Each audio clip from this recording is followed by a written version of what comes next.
Art Williams has spoken to many business groups throughout the years. The following speech was delivered to the 1987 National Religious Broadcaster Convention and has become a classic example of Art's philosophy on winning in business. It is simply entitled, Do It. Dr. Jerry Falwell, Chancellor of Liberty University, introduces Art Williams.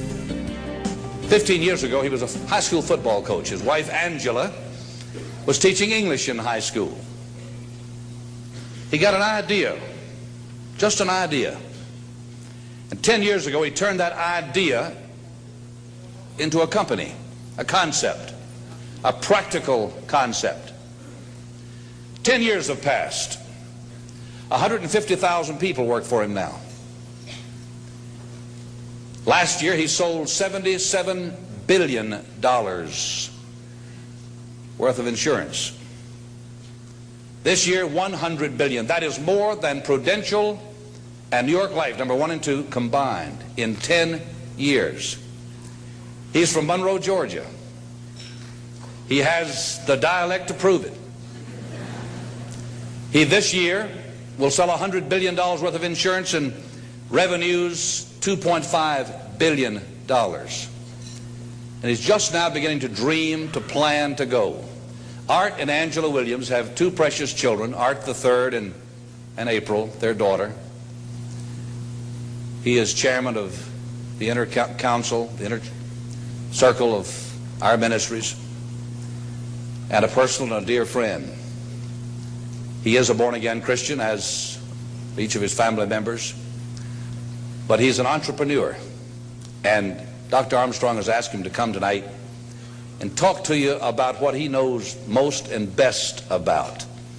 And having been in one of his sales meetings last Thursday in Palm Springs, you know, I usually go out preaching and I try to wake up religious morgues, and most of the places, a lot of the places I go don't need a revival, they need a resurrection.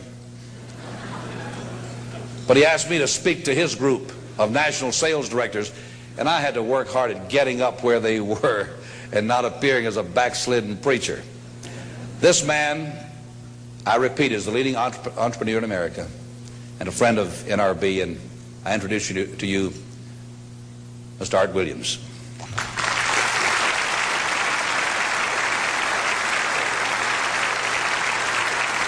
Thank you. Thank you, Jerry. And I tell you, I don't know if I've been this nervous in a long time. This is the most intimidating thing that I think's ever happened to me. An old dumb South Georgia football coach speaking to a bunch of TV personalities like many of you, many great evangelists in the audience, and who put me between Falwell and Swaggart on the same night just totally blows me away. But I'll try to give it my best shot. I was asked to talk to you about how to win in business. I think it's a good subject for you to think about, because I believe business in America is in a crisis situation today. All you have to do is read the paper and every month see our trade deficit, and it's just a very depressing situation. And to speak to you about how to win in business, there's a lot of obvious things I could talk about. You first have to find a need. You've got to fill a need for a consumer out there. You've got to have a market. You've got to have somebody to sell your product or your service to. You've got to, if you really want to get big and win big, you've got to have a uniqueness. There's got to be something a little bit different from you than all of the competition out there. But by far the most important thing you've got to have to win in business in these United States today is a very unique kind of mental toughness. I believe the difference in winning and losing in the free enterprise system is so small, it's almost too scary to talk about. You can do 99% of the things right in business, and yet if you don't possess what I call that winning edge, that mental toughness, folks, it's impossible to win. I believe the thinking in corporate America has been screwed up over these last 20 or 25 years, and I believe this screwed up kind of thinking started in our big liberal universities today. I believe a college degree in business from most universities today is not worth the paper it's written on. I just had a son graduate from the University of Georgia a few months ago. The reason I think that is because most of these professors in most of these universities today hadn't got enough common sense to get in out of the rain. They don't have any idea of what it takes to win out there in the real world. They deal in a bunch of theory. These people have tried to fill up corporate America with this kind of thinking. These are the special people. If you're born rich, if you're born on the right side of the track, they rule you, the privileged class in America. If you're born poor from an average, ordinary background like I came from, they say you're supposed to give up all your big dreams and all your big ambitions and all your big hope. If you have a high IQ, they rule you brilliant. If you have an average IQ like me, they say you ought to drive a truck or be a janitor. Well, bull. That ain't the way. That ain't the way it is, and that ain't the way it ever was. They ain't nobody ever designed a test, nor will they design a test that can measure the heart of a man or a woman. The things that are unique to winning in business in America today are not outside artificial things like IQs, college board scores, college degrees, and stuff like that. The key to winning in these United States is what's inside a person. It's your integrity. It's your people abilities. It's your character. I believe in developing this winning edge. I've got 10 or 12 points that I won't be able to go over with you tonight, but let me just give you a flavor of what I think you've got to do to succeed in these United States. Number one, you've got to get excited. Folks, I don't believe anybody will ever tell you anything more important than this in winning in these United States. 90+% of winning in anything you try to do in America today, you've got to be excited. People in America won't follow or believe in a negative, dull, disillusioned, frustrated, dadgum crybaby. People want people that are positive and excited and enthusiastic and tough. The greatest definition I ever heard, I thought about this 10 million times when I wanted to quit along the way of a winner. This guy said almost everybody in America can stay excited for 2 or 3 months. A few people can stay excited for 2 or 3 years. But a winner will stay excited for 30 years or ever how long it takes to win. Another key to building this winning edge and this mental toughness is you've got to become a dreamer again. You know, I'm a Methodist, and we just changed ministers a few weeks ago, and our new minister came in, and the church was just packed. And the first thing he said, well, it looks like everybody came out to see the monkey perform. And the second thing out of his mouth, he said, for a church to be a great church, you got to have a dream. If you don't have a dream, you're dead. And boy, I sat up and I said, man, me and this guy are going to get along good because he knows what he's talking about. See, folks, I believe in order to win, you got to feel good about yourself. When I was coaching football for 7 years back in Georgia, and I had a paddle in my coaching office, and it was about this thick and this long. And in the fat end, I had little holes bored in it so you could really get some speed and blister their little butt, you know, when they misbehaved. And I had a rule on my football team that if any kid said, I can't, if any football player heard one of my football players said, I can't, he got to bring him in the coach's office and give him 3 licks. And it took me about a month to get all that thinking out of my players every year, you know, and I'd have football players knock on my door at recess and at lunch and after school. And he said, Coach, he said it. Coach, he said it.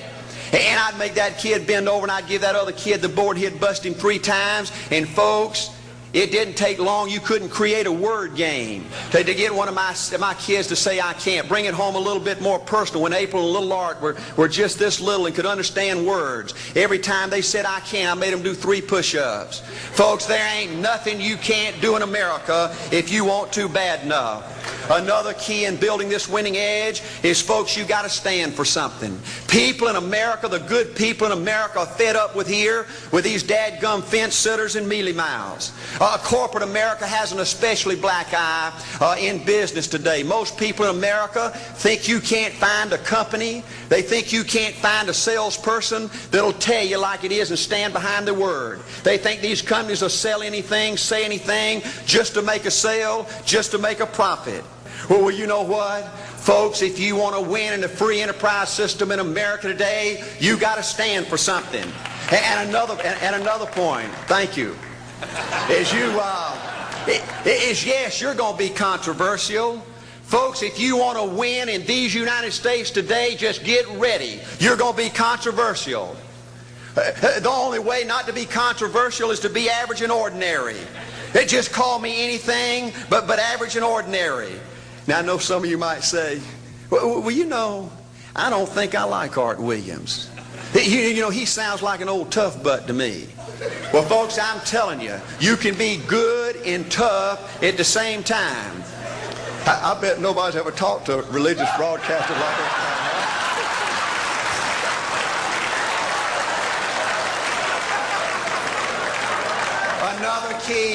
Another key to developing this winning attitude that'll give you a chance to do something great in American business is, folks, you've got to make a total commitment to what you're about.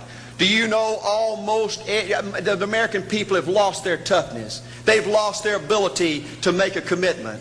See, folks, in trying to win in business, you're just going to have so many false starts. You think you get it going time after time, and you just get knocked back to ground zero, and it's your ability to compete, to pick yourself up off the mat one more time, to go for it one more time, that's going to determine success or failure. You know, we've got a divorce rate in America some 50% right now. You know, it just seems like that people that go in business today, they have an attitude, well, I'm going to stick my toe in it. If I start making all this money, get all these promotions, then I'll see this thing through. Well, folks, that's not the way it works. The first step to winning in business in America today is you've got to make a total commitment. Total commitment gives you that little extra ounce of courage you need to fight back through the tough times. Winning in business demands the same kind of commitment that winning in marriage demands. You know, I fell in love with my wife in the 2nd grade. Only girlfriend I ever had. We ran off and got married our freshman year, had both of our children before we left college. We're true business partners in marriage. We go everywhere together. I spend more time with her, been married to her 26 years, now I got 2 grandbabies, love her more today than I ever have. But I don't like her all the time. There's a bunch of times every day that I don't like her. You know, I'm a nut about brushing my teeth. You know, if I can get the toothbrush, I'll brush my teeth 4, 5, 6 times a day. And Angela's always forgetting everything, you know. And she always leaves the cap off the toothpaste, you know. And when I go in there to brush my teeth, the cap's off. It's got that hard little crust around the edge. You know, it just burns me more than I can tell you, you know. And I get on Angela's nerves about a lot of things. You know, we were having dinner last week, and every time we get through, Angela kicks me under the table, you know, and gets me back in my room and says, "Art, you ain't got no class." You know, I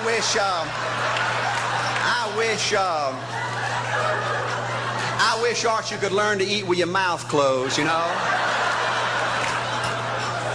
But see, folks, if you want to win in business, everything's not going to work out like you want it to, but you got to be committed. I want to have great kids. I want to have a wonderful relationship. I want to have tremendous grandbabies. Another key in building this winning edge in business is you've got to learn to treat people good. Another thing that these universities pollute America, corporations with, is this attitude, you better not get to know your employees. You better not become friends or get to know the spouse or the children of your employees, because you might have to fire them, you might have to reassign them. And if you're close friends, you can't manage people in a tough-minded way. Bull. Folks, the only way to manage people and get the most out of people is treat them good. Learn to love them and care about them. Yes, it hurts from time to time, but it's the only way. You know, everybody you work with in business, you've got to look at them and pretend there's a flashing sign on their chest. And everybody's asking you, make me feel special. Make me feel important. Say something good to me. I want to be somebody. Another key of winning in business in America today is, folks, you've got to establish the right kind of priorities.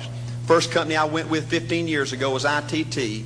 When I was out there struggling, dying every day, wanting to quit and go back in coaching 1,000 times, my first heroes in this business were vice presidents at ITT making $40,000 or $50,000 a year. And I said, man, if I could ever get to be that kind of person, it'd be a dream come true. I couldn't want any more out of life. A few years later, I earned the right to get promotions to that level and found so many of my heroes in business, their personal lives were a disaster. They were alcoholics and divorced 3 and 4 and 5 times. I just read an article by the author of In Search of Excellence, and I saw where he says, I can't find evidence of any successful business person in America that's not tunnel vision, that just doesn't give everything to business. Folks, I said back then, 15 years ago, that if that's the price you've got to pay to win in business, it's not worth it. 15 years later, a multimillionaire, Folks, I can stand and preach to you that you can't separate your personal life from your business life. God's got to come first. Your family's got to come second. And business has got to come third. And I believe if you have a lousy spiritual life and a lousy personal life, long range, it's going to be devastating to your business.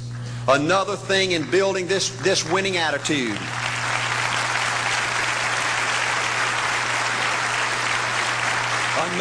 Another thing in building this winning attitude in business. I see tall people make it big in business and short people, dumb people and smart people, fat people and skinny people. But if you cut open the winners in business, I see a heart of a champion. And all these people are competitors and they don't quit.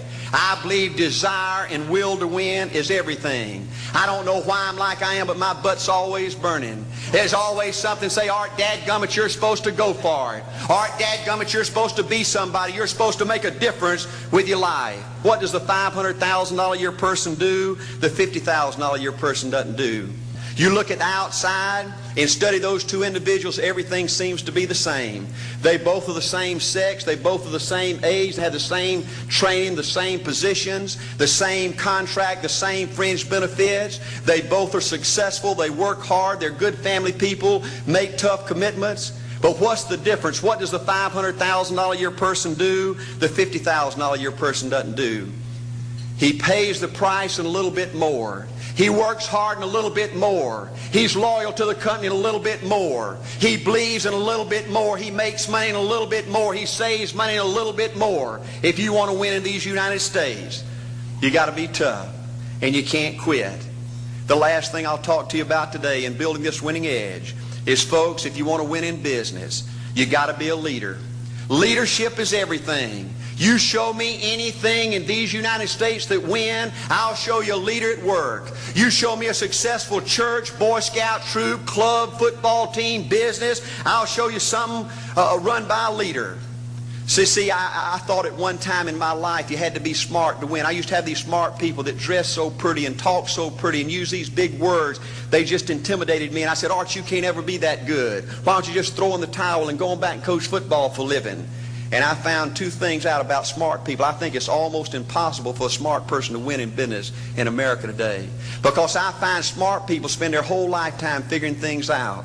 They're always trying to figure out an easier way and a quicker way.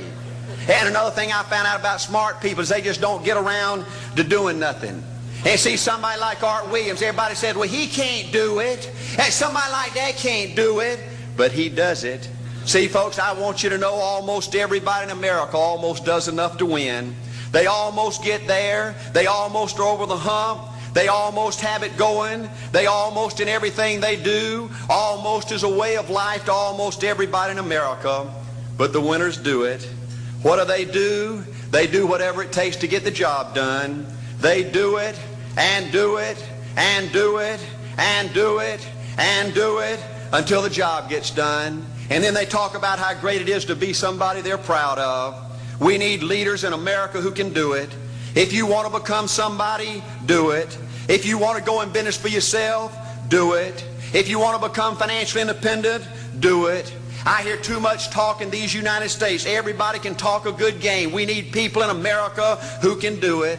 I go all over this country with A.O. Williams, and I have people say, Art, you can count on me. Wonderful. Just do it. Art, I guarantee you this is my last stop. I'm going to win now. Super duper. Just do it. Art, if I could just have one good month and get the ball going, I know I could make it big. Super. Just do it. Art, if I could just pay off this debt, I could really go. Great. Just do it. Art, if I could just sell my house. Do it. But houses ain't selling. Do it anyway. Art, I'm not making any money. What can I do? You just do it. Do what, Art? You do it and do it and do it. Art, I guarantee I'm going to win this contest. Super duper. Just do it. Art, I'm over the hump now. Watch my smoke. Great. Just do it. Art, I want to make it so bad I can taste it. What I do? You just do it. Art, I'm a vice president now. Can I quit doing it? No. Art, I don't know if I can keep on keeping on. I'm really hurting. What I do? You just do it. Do what, Art? You do it and do it and do it. Art, all my life I wanted to be somebody important. Well, what do it then? Art, I'm going to save money so I don't have to go through this again. Great. Just do it. Art, I don't feel like I've had enough training. What I do? You just do it. Art, my manager don't give me no help. What I do? You just do it. Art, you don't understand. I was Mr. Everything at my former company. You don't mean I have to start off down here at the bottom and do it, do you? Yep, you really got to do it. Art, what's the primary difference between winners and losers? The winners do it. They do it and do it and do it and do it until the job gets done. And then they talk about how great it is to finally have achieved something unique and how glad they are that they didn't quit like everybody else and how wonderful it is to finally be somebody they're proud of and make a difference with their life. Thank you.